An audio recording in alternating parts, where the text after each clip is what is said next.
শুভ সকাল বন্ধুরা, কেমন আছেন সবাই? আশা করছি সবাই খুব ভালো আছেন।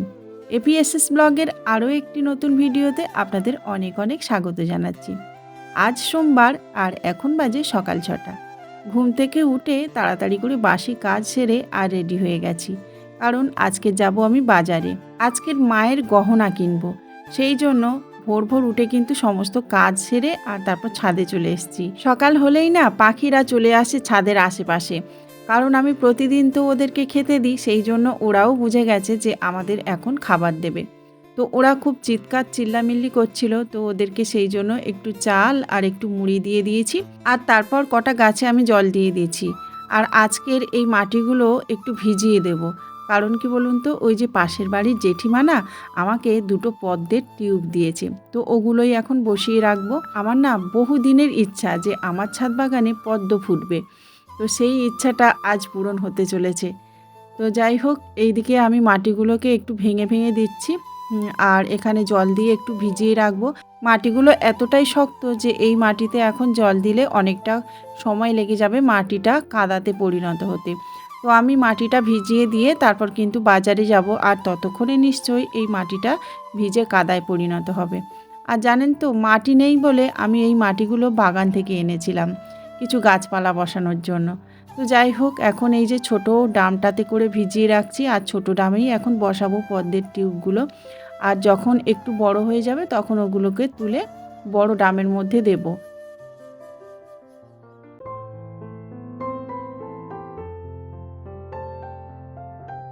কতগুলো গাঁদা ফুলের চারা আমি এনেছিলাম, কিন্তু না বসানো হয়নি সময়ের অভাবে। তো আজকের ভাবছি ওগুলোকেও সদ্গতি করে দেব, মানে এই যে টবগুলো আনছি ওগুলোকেও এখানে বসাবো। আর দেখুন, কয়েকটা গাছ মারা গেছে, সেই টবগুলোতে কিন্তু মাটি আছে, আর কয়েকটা টব একদম খালি পড়ে আছে। গাছ বসাবো বসাবো করে এখানে বসানোই হয়নি। তো যখনই গাছ কিনেছি তখন হয় অন্য টবে বসিয়েছি, না হলে ওই যে বাগানে নিয়ে চলে গেছিলাম। তো সেই জন্য আর এই টবগুলোতে বসানো হয়নি, তাছাড়া মাটিও ছিল না। আর এখন এই যে মাটি এনেছি বাগান থেকে, অথচ গাছের চারা আছে, তাও বসানোর সময় হচ্ছে না। তো যাই হোক বন্ধুরা, আজকে সময়টা বের করলাম, ভোর ভোর উঠেছি, তো সেই জন্য সমস্ত কাজ মোটামুটি কমপ্লিট হয়ে গেছে। ভাবলাম গাছগুলোকে এখন বসিয়ে দিই। আর এই যে দুদিন ধরে আনা আছে বলে না গাছগুলো কেমন একটা হয়ে গেছে, মানে পচা পচা হয়ে গেছে। জানি না কটা বাঁচবে এর মধ্যে। গোড়ার দিকটা যদি পচে যায় তাহলে তো গাছগুলো মরে যাবে, তাই না? তো যাই হোক, অনেকগুলো গাছ দেখছি যে পচে পচে গেছে, তাও আমি ডোক কেটে কেটে বসিয়ে দিয়েছি। যদি হয়, গাঁদা ফুল তো ডোক কেটে বসালেও হয়, সেই জন্য এই যে কয়েকটা গাছ ডোক কেটে কেটেও বসিয়ে দিয়েছি।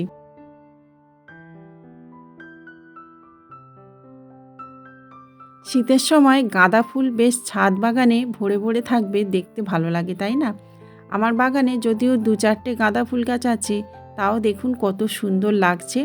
ফুল গাছপালা ভালোবাসে না এরকম মানুষই বোধহয় পৃথিবীতে নেই। আমার তো ভীষণ ভালো লাগে। আর জানেন তো, এই ফুলগুলো ফুটে আছে বলে কত প্রজাপতি আসে আর ফুলে ফুলে মধু খায়। আর যখন এই বিকালবেলা এসে একটু বসে ওদের ওই কাণ্ডগুলো দেখি না, তখন না মনটা একদম ভরে যায়।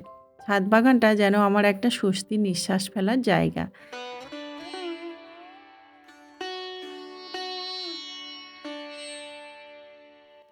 পুজো করার সময় একটু যদি ফুল দিয়ে আমরা পুজো করি, তাহলে দেখবেন একটা অন্যরকম শান্তি হয়। আর গাছের ফুল তুলে পুজো করলে সেটা তো একদম ভাগ্যের ব্যাপার, তাই না? তো যখন আমার মা আসবে তখন এই ফুল গাছ থেকে ফুল তুলে নিয়ে যাতে মায়ের চরণে দিতে পারি, তার আগাম ব্যবস্থা কিন্তু করছি। আর যেহেতু মা আসার আর কয়েকটা দিন অপেক্ষা মাত্র, তো সেই জন্য আগে থেকেই তো সব কিছু আয়োজন করে রাখতে হবে, তাই না? যদিও বাজারে সবসময়ের জন্য ফুল পাওয়া যায়, তবে কি বলুন তো, গাছের ফুল দিয়ে মায়ের চরণে সেবা করা সেটা একটা অন্যরকম অনুভূতি। আর তাছাড়া আমরা তো সবসময় বাজারে যেতে পারি না, তখন কিন্তু আমাদের এই গাছের ফুলগুলোই দরকার হয়ে পড়ে। তো যাই হোক, সেই জন্যই আর কি অনেকগুলো ফুল গাছ আমি বসিয়ে রাখছি। আর এই দেখুন, এটা হচ্ছে পদ্মের টিউব। দুটো পদ্মের টিউব আমি পেয়েছি, তবে একটু কেমন যেন হয়ে গেছে, জানি না এগুলো আমি বাঁচাতে পারবো কি না। তো যাই হোক, এদিকে দেখুন আমি এই গাছগুলোকে বসিয়ে দিলাম। আর এই গাছটা দেখতে পাচ্ছেন কেমনভাবে কাঠবেড়ালিতে খেয়ে নিয়েছে। তো ওদেরকে না না ব্যবস্থা করলে কিছুই মানে এখানে টিকতে দেবে না। তো যাই হোক বন্ধুরা, এই যে আমার মাটিটা মোটামুটি কমপ্লিট হয়ে গেছে, মানে মাটিটা কাদায় পরিণত হয়ে গেছে। আর এর সাথে দিয়েছিলাম কয়েকটা ঘুঁটে ভেঙে, মানে আমি তো গোবর পাইনি, গোবরের পরিবর্তে আমি কয়েকটা ঘুঁটে ভেঙে দিয়েছিলাম। আর তারপরে এই যে পদ্মের টিউবগুলো বসিয়ে দিচ্ছি। দুটো পদ্মের টিউবের মধ্যে যদি একটাও হয় না, তাহলে জানবো আমার খুবই ভাগ্য ভালো। দুর্গা পুজোর সময়, তারপর লক্ষ্মী পুজোর সময়, মনসা পুজোর সময় যদি এই ছাদ বাগান থেকে আমি অন্তত একটা করে পদ্ম পাই না, তাহলে জানবো আমার ভীষণ ভাগ্য ভালো। আমার ভীষণ ইচ্ছা যে এরকম পুজোর সময় ছাদ বাগানের ফুল নিয়ে পুজো করব। জানি না আমার সেই ইচ্ছাটা পূরণ হবে কি না। তো যাই হোক, এদিকে দেখুন এই দুটো টিউব আমি বসিয়ে রাখলাম একসাথে। তো এই টিউবগুলো থেকে যদি নতুন চারা জন্মায়, তাহলে কিন্তু এদেরকে অন্য জায়গায় বসাবো। আর তারপরে দেখুন আমি চলে যাচ্ছি এখন বাজারে, ব্যাগ হাতে নিয়েছি, দেখতেই পাচ্ছেন। তো এখন গিয়ে প্রথমে মায়ের গয়নাগুলো কিনে নেব, তারপর বাজার করে তারপর বাড়িতে যাব। তো এই যে দেখুন, এই যে মায়ের গয়নাগুলো কিনলাম। তো এটা হচ্ছে মুকুট, আর দুটো হার কিনেছি। একটা হার অবশ্য গলাতে যাবে, আর একটা আমি ওই কোমরে দেব, সেই জন্য কিনলাম। মাকে যা কিছু পরাই না কেন সেটাই খুব সুন্দর লাগবে জানি। তো এই হার আর মুকুটটা কিন্তু আমার ভীষণ পছন্দ হয়েছে।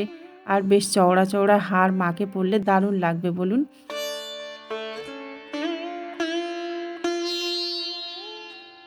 অনেকটা বেলা হয়ে গেছিলো, সেই জন্য খিদেও পেয়ে গেছিলো। তো তার জন্য দেখুন একটু পরোটা আর তার সাথে সাথে একটু ঘুগনি কিনে বাড়িতে এসে সবাই মিলে খেয়ে নিয়েছি। আর বাজারে গেলে না গাছ কেনার খুবই মানে ইচ্ছা হয়। তো যে গাছ সামনে পাই সেই গাছটা যদি পছন্দ হয় আমি কিনে নিই। তো তার মধ্যে দেখুন একটা লাউ গাছ এনেছি, আবার ওই যে ছোট ছোট অনেক রকম গাছ এনেছি। আর আজকে এনেছি আমুদে চুনো। আমুদে চুনোর ঝাল খেতে ভীষণ ভালো লাগে। আর আমার ছাদ বাগানে না কয়েকটা পেঁয়াজ গাছ আছে। তো পেঁয়াজ গাছ দিয়ে আমুদের চুনোর ঝাল আমার তো ভীষণ ভালো লাগে। তো যাই হোক, এই যে আমুদের চুনোগুলো কাটতে বসলাম। আর এই মাছ তো কাটা খুবই সহজ, শুধুমাত্র মুন্ডুগুলো কেটে ফেললেই মোটামুটি মাছগুলো কাটা হয়ে যায়। আর এই যে মাথাগুলো কেটে ফেললেই দেখুন কতটা বাদ যায়। তো যাই হোক বন্ধুরা, এখন তাড়াতাড়ি করে মাছগুলোকে কেটে নিয়েছি, আর তারপর এখন ধুয়ে নিচ্ছি। আর জানেন তো, এই মাছটা রান্না করব ভেবেছিলাম দুপুরবেলা, কিন্তু রান্নাটা আর দুপুরবেলা করা হয়নি। তো এই সব জোগাড় করতে করতে মামা শ্বশুরের মেয়ে ফোন করেছিল, ওরা নাকি আসছে। তো ওই যে দেখেছেন যে মামা শ্বশুরের বাড়িটা আমি ঘাস পরিষ্কার করলাম, ওখানে ওরা আসছে। আর এসে কিন্তু ওদের ফার্নিচারগুলো আজকে নিয়ে যাবে। তো আমাকেও যেতে বলছিল। আর জানেন তো, আমার এখনও রান্নাবান্না কিছুই কমপ্লিট হয়নি। তো যাই হোক, ওরা আসছে শুনে আমার তো ভীষণ ইচ্ছা হচ্ছিল ওদের দেখতে। সেই জন্য তাড়াতাড়ি করে সিদ্ধ ভাত করে খেয়ে দিয়ে চলে গেছিলাম। সেটা আর আপনাদের সাথে শেয়ার করা হয়নি। এই দেখুন বন্ধুরা কতটা পেঁয়াজকলি হয়েছে, তো এটা দিয়ে বেশ জমে যাবে মাছটা। তো তারপর স্নানটা করে ফেলেছিলাম। আর এই যে এখন ভোগ জল দেবো বলে ফুলটা তুলে নিয়ে যাব। আর হ্যাঁ, স্নানের পর তো ভোগ জলটা দিয়ে তারপর রান্নাবান্না করব বলে আর কি সমস্ত কিছু জোগাড় করে নিয়েছি। মানে আদা রসুন বেটে নিয়েছি, তারপর ওই পেঁয়াজকলিগুলোকে কেটে নিয়েছি, কিন্তু তারপরে সিদ্ধ ভাতটা বসিয়ে দিয়েছিলাম। তো যাই হোক, আমার আর ওই রেসিপিটা তৈরি করা হয়নি, ওটা অবশ্য সন্ধেবেলাতেই এসে করেছিলাম। তো খুবই তাড়াতাড়ি মধ্যে যেতে হবে, সেই জন্যই আর কি সিদ্ধ ভাতটা বসিয়ে দিয়ে আর তারপর কিন্তু আমি এই ছাদে এসে ফুলগুলো তুলতে আরম্ভ করেছি। আর আজকে দেখুন কতটা ফুল ফুটেছে, মানে আজকে জবা ফুল একদম আলো হয়ে ফুটেছে। তো এদিকে দেখুন এই জবাটাও বেশ সুন্দর হয়েছে, তবে এটা জবা নয়, অন্য কি ফুল, আমি তো এটাকে জবা বলেই ডাকি। তো এর নাম যদি আপনাদের জানা থাকে অবশ্যই কিন্তু কমেন্ট করে বলবেন। তো এই গাছে দেখলাম 3টে ফুল ফুটেছে, আর মোটামুটি প্রত্যেকটা গাছে কিন্তু ফুল ফুটেছে আজকের। আর আজকের একটা নতুন সদস্য, এই দেখুন গোলাপি জবা, এটা সবে মাত্র প্রথম ফুটলো। ছাদ বাগানে গোলাপি জবা এই প্রথম। আর জবা তো ফুটছে, একটা দুটো করে ফুটতেই থাকছে। মা আসার আগে থেকেই এই যে জবার আগমন হয়েছে, বেশ ভালো লাগছে। তো যাই হোক, এদিকে কিন্তু লক্ষ্মী জবাটাও বেশ ভালোভাবে ফুটছে। আর দেখুন কতটা ফুল হয়েছে, বেশ কিন্তু অনেকটা ফুল ফুটেছে, তাই না বলুন?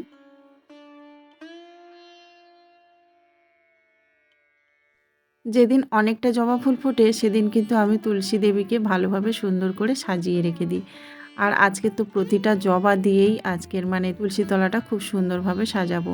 তো তো জবা ফুল তো অনেকটাই ফুটেছে, দেখুন কত রকমের জবা, গোলাপি জবা, সাদা জবা, তারপর লাল জবা, তারপর ওই যে একটা থুকো লাল জবা। তো অনেক রকম কিন্তু ফুল আমার ছাদ বাগানে ফোটে। আর এই যে দেখুন একটু ধুনো দিই পুজো করার সময়, তো ধুনো দিয়ে পুজো পাঠ করে তারপর খাওয়া দাওয়া করে চলে এসেছি। আর ওরা কিন্তু অলরেডি চলে এসেছে। আর এই যে দেখুন আমার মামা শ্বশুর।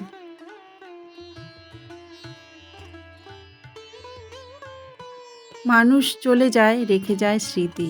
তো সত্যি মানুষটা চলে গেছে রেখে গেছে স্মৃতি।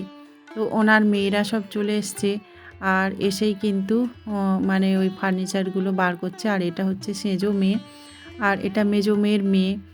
তো একটু ভিডিও করছিলাম আমি। আর ওই যে বড় মেয়েটা ওই যে ঝাড়পোছ করছে দেখছেন, ওটা হচ্ছে বড় মেয়ে। তো সবাইয়ের সাথে দেখা করলাম। আর তারপরে এই যে দেখুন গাড়িতে মালপত্র তুলে নিয়েছে, এখন ওরা রওনা দেবে। আর তারপরে এই যে আমার বাগানটা তো কাছে, তো সেই জন্য বাগানেও মানে চলে এসেছিলাম। তো ওরা চলে গেল, তারপর আমার বাগানে এসে দেখছি সুন্দরভাবে এখানেও ফুল ফুটেছে। দেখুন এখানে গোলাপি জবা, তো এখানে মানে 30টা 40টা পর্যন্ত কিন্তু ফুল পাই। তো সেই জন্য ফুলগুলোকে তুলে নিলাম, ওগুলো রাত্রেবেলা পুজো করব সেই জন্য। আর এই জবাটা না মানে রাত্রেবেলাও দেখেছি খুব সুন্দরভাবে ফুটে থাকে, তো সেই জন্য নিয়ে নিলাম। আর কিছু পেঁয়াজ ছিল এখানে, তো ভাবলাম বসিয়ে যাই। তো নিজে নিজে এই যে খানিকটা জায়গা আমি কুপিয়ে নিয়েছি, আর তারপরে পেঁয়াজগুলোকে বসাচ্ছি। এগুলো না একদম ছোট্ট ছোট্ট পেঁয়াজ, মানে এত সুন্দর গুলি গুলি পেঁয়াজ কি বলবো, তবে এগুলো নাকি খুব বড় বড় হয়। তো সেই জন্য এই যে একের পর এক বসিয়ে যাচ্ছি। তবে আমার বসানোটা একটু গায়ে গায়ে হয়ে গেছিলো, মানে আরও একটু ছাড় ছাড় করে বসালে ভালো হতো। আর তারপর বাড়িতে এসে ওই যে রান্না করেছিলাম পেঁয়াজের পাতা দিয়ে ওই মাছটা। তো বন্ধুরা আজকের এই পর্যন্তই কিন্তু ব্লগটা রেখেছি। ভালো লাগলে অবশ্যই লাইক কমেন্ট শেয়ার করবেন, আর সাবস্ক্রাইব করে আমার পাশে থাকবেন। তো পরবর্তী ভিডিওতে আবার আপনাদের সাথে দেখা হবে, কথা হবে। ততক্ষণ খুব ভালো থাকুন, নমস্কার।